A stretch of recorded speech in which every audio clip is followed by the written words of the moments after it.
Good morning. Today we're going to be talking about why the heck do we celebrate with foods that decrease our quality of life and actually shorten our lifespan. Crazy, right? I'm Bree. I'm the registered nurse and certified health coach of hippydippymoms.com. I am here to help you and those you love the most have more energy, fewer sick days, so that you can live your best life ever. So no matter where you're watching this, I would definitely appreciate a share, a like, a follow, subscribe, all the things, right? So I started wondering about this topic in particular probably a couple of years ago now, and I don't remember exactly what was going on to make me start to question this. It might have been holiday time. We might have been going to a birthday party. Maybe I was planning one of my daughter's birthday parties. I don't know, but it was just kind of like a moment. Like, why do we eat all this crap at the times where we're celebrating that make us sick, that contribute to disease, that lessen our quality of life, especially things like birthday parties. We're celebrating life, we're celebrating living with foods that, you know, do the opposite. They make us sick and shorten our lifespan. So it just wasn't making sense to me.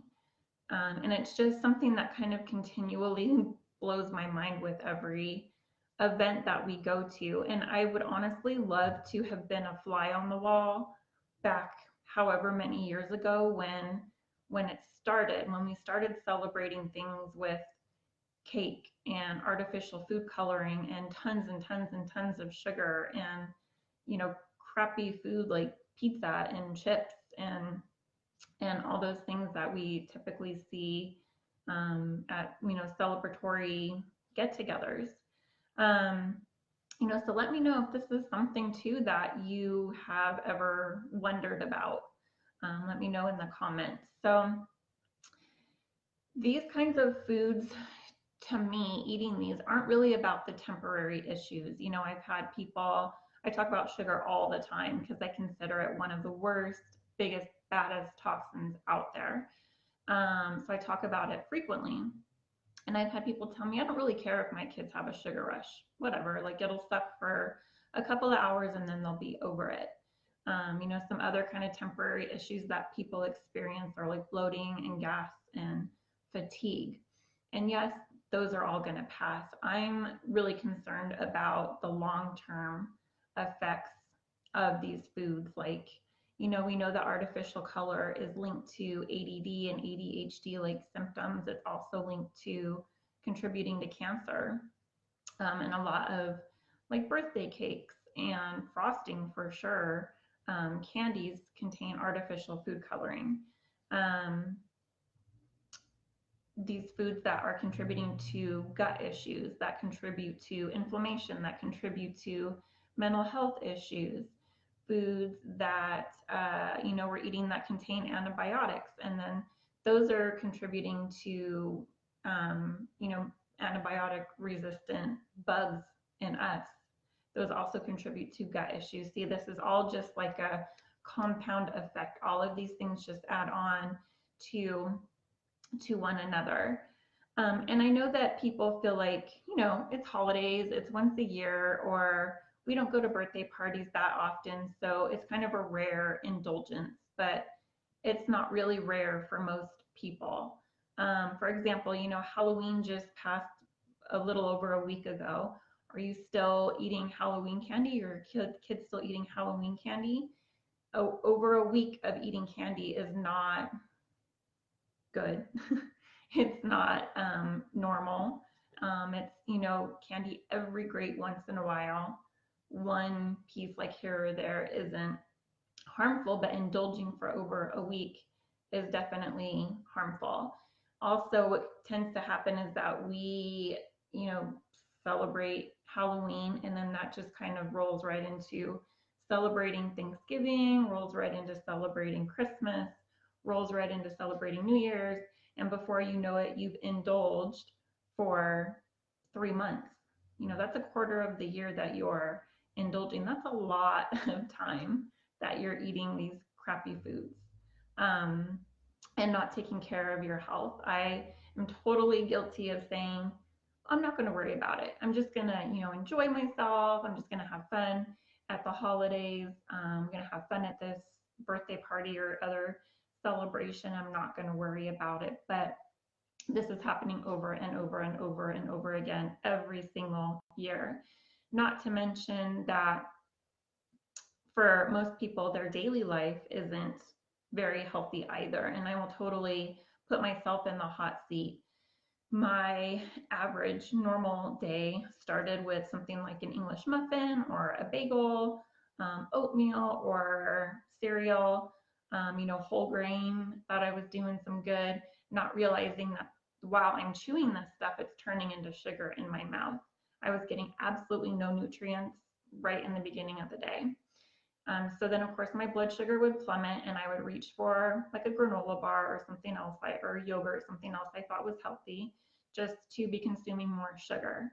Then lunchtime, my sugar would be low again. I would eat salads thinking it was healthy, but the dressing would be full of sugar. And then, just kind of going like that throughout my day. I've shared that one of my old favorite coffee drinks had over 50 grams of sugar in it, and I would have at least one a day. So, indulging and eating junky food for most people is not something that only happens once a year. To me, celebrations are about the event. They're about making memories and spending time with loved ones and being happy and grateful for, whatever it is going on, the birthday or the holidays. It's not about food. And food, let's remember, has only one purpose, and that purpose is to nourish our bodies, to give it everything it needs to function properly. And we're not doing that, unfortunately. And I do get that some traditions are built around food. We have that in my family too. One of my favorite traditions, actually two of my favorite Christmas traditions, are around food. And one of them is making sugar cookies. That's something that me and my sister and my mom love to do. We make the dough. One of us, like, we each have our own job. One of us rolls out the dough and does the cookie cutters. One of us is responsible for watching them in the oven so that they don't burn. And then we just kind of have this system going until they're all baked. Then while they're cooling, we make the icing, which is just powdered sugar and water and artificial food coloring. And then we all get together and we're frosting them and decorating them and just being silly with it. So it's, the memories that are really excellent around decorating those cookies. Since making my, healthy living transformation, we still do that. I, make healthier sugar cookies, and I use powdered sugar that's not really made from sugar, and I use food coloring that's natural. So see, there are ways to still have these foods that you enjoy. It's not about eliminating everything that tastes good. Real food tastes better than fake food any day. But there are things that you can do to still have your favorite foods, to still have fun and celebrate with your loved ones without making yourself sick. Okay. So some other examples, if you love pumpkin pie at Thanksgiving, there's totally a way to do that, to make pumpkin pie without the hundreds and hundreds of grams of sugar in it. And, if you're buying store-bought ones, they probably have artificial color and artificial flavor. So there's a way to make those from scratch. There's even health food stores now that make healthier options for you if you're not a cook yourself. So I basically line all this stuff out for you in my Healthy Holidays ebook, Your Guide to Healthy Holidays. So it's a really short ebook, and I list resources for clean meats. There's a lot of options out there now for clean meats. So I love having turkey around Thanksgiving or on Thanksgiving. So I get, the pasture raised, antibiotic free turkey. So I list things like that. I list resources to all your favorite holiday recipes that are healthy. They don't contain anything junky, nothing in them is going to decrease your quality of life. I talk about self care. Holidays can be so stressful, and that's a topic for another day for sure. So I will link to that Healthy Holidays ebook in the comments below. But this is just something really to keep in the back of your mind. Why do we celebrate with foods that decrease our quality of life? It is no fun to go through the day with brain fog and fatigue and feeling bloated all the time, or kids that are bouncing off the walls all the time because they're getting artificial color or, way too much sugar. I mean, the examples can just go on and on and on. So again, keep it in the back of your mind. Make a plan this holiday season because it's November, Thanksgiving is coming up, and whatever holidays you celebrate, make a plan to just make a couple switches. Search Pinterest for some healthy pumpkin pie recipes, and start playing around with it. You'll see that these healthier options taste just as good, if not better, than the crappy ones that most people are used to eating. So that is really it for me today. Be sure again to follow, like, subscribe. Let me know what you think about this topic. I've had some people get upset with me in the past about talking about this. Like, I'm not grateful for being invited to events, or I'm not grateful for the effort that people put into the foods that are there. And I'm totally grateful. I, of course, just want for everybody to be healthy and happy, and eating crappy foods is not the way to do that. That is my point for pretty much everything that I do.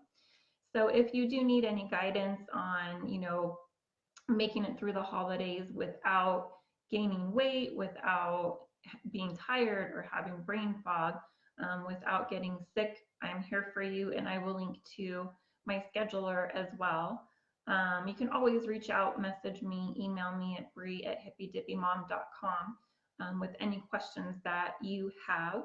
So that is it for me today. And as usual, I would really love to know what steps you are taking to reach your wellness goals.